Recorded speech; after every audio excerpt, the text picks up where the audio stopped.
श्री सच्चिकानंद लीलामृत संक्षिप्त जीवन दर्शन।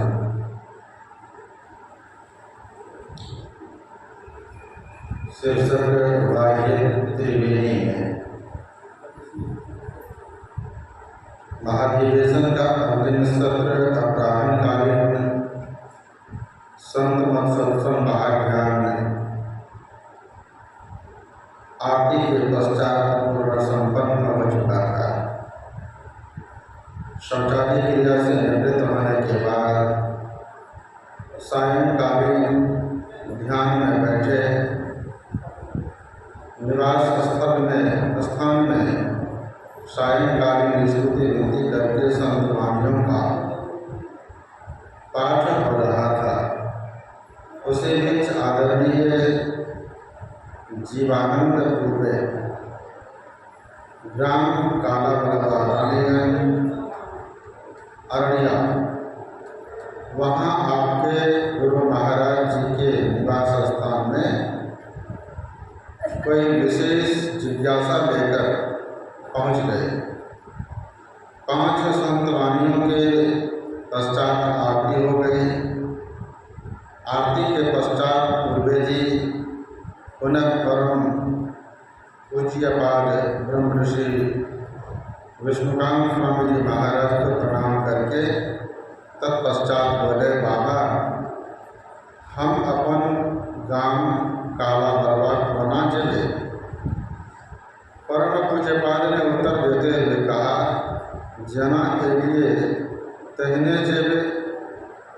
जीवानंद पूर्वे पुनः दुखी मुद्रा में बोले, बाबा त्रिवेणी संगम में स्नान करे गलिए छल उठाम पाकेट मारी पे हमार सब टका रुपया ल लेके त्या कहलों हम कोना जेबे। आपने भी यह हास्य रस की बातें परम पूज्यपाद को पूर्वे जी की ओर से निवेदन करके बतलाए, जिससे उस समय परम पूज्यपाद का मुखमंडल भी मुस्कुरा गया और बोले, सब गोटे सुनो, तीर्थराज प्रयागक महिमा द्वारा वकरा में स्नान केला के बाद सब पाप के वृत्ति निवृत्त भ जेबाक चाहिए। वही उद्देश्य से सब कियो श्रद्धापूर्वक आविज्ञा त्रिवेणी संगम जल में नहावे छथि। मुदा शारीरिक रोग नाश भ जाए तक भ सकै छै। पाप और ओकर वृत्ति के नाश नहीं होय छै। अहाँ जीवानंद बाबू जखन त्रिवेणी संगम में स्नान करे छलहुँ, पापी पाकेट मार ओहो ओतऽ छलै, तथापि ओकर पाप नाश नहि भऽ सकलै, तेँ ओ अहाँके सब टका पाकेट मारी कऽ लेलक। एहि घटनासँ ई शिक्षा लेबाक चाही कि अपन भीतर के त्रिवेणी संगम में जखन जे कियो सूक्ष्म ध्यान योगाभ्यास करे तो सूक्ष्म बिंदु रूपी त्रिवेणी सरस्वती में ध्यान करे तो स्नान करता, वही तुर्यावस्था में भके सब पाप और पापक वृत्ति भेदन करे ओकर सब दुर्गुण दोष के नाश भ सकैत छै। बाहर में दोसर कोनो उपाय कखनो कतौ संभव नहीं बुझबाक चाही। ताहि हेतु जतऽ रहू साधु संतक सत्संग और ध्यानाभ्यास में अपन मन के लगावे के चाही। आब गाम जेबाक अहाँ चिंता नहीं करू, हमरा संगे आरो लोक सब छै, अहूँ चल। जना हम सब सबक व्यवस्था कर रहल छियै, तहने आमों के व्यवस्था भ जेते काला बरबाद तक के सब खर्च हम दऽ देबै।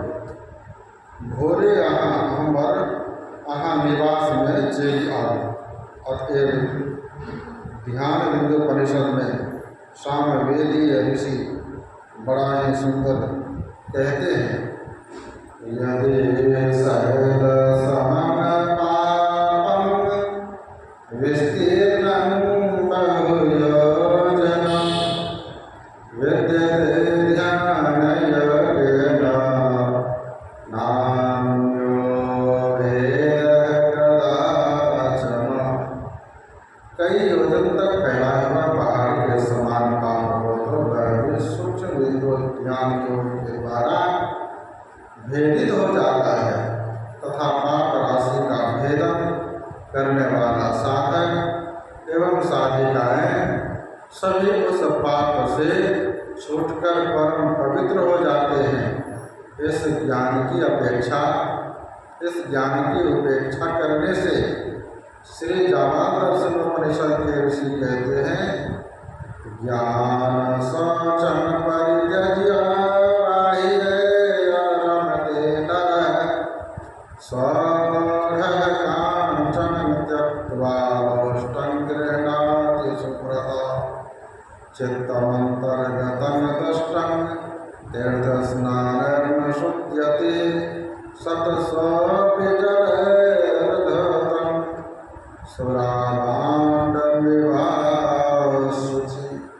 अतएव ज्ञान रूपी जल से अंतर ध्यान में होकर सूक्ष्मना रूपी त्रिवेणी संगम में जो कोई भी मनुष्य स्नान करके बाहर भीतर से शुद्ध हो जाता, मात्र बाहरी शौच में व शुद्धिकरण में लगा रहने वाला मानव अपने जीवन को व्यर्थ गंवाता है।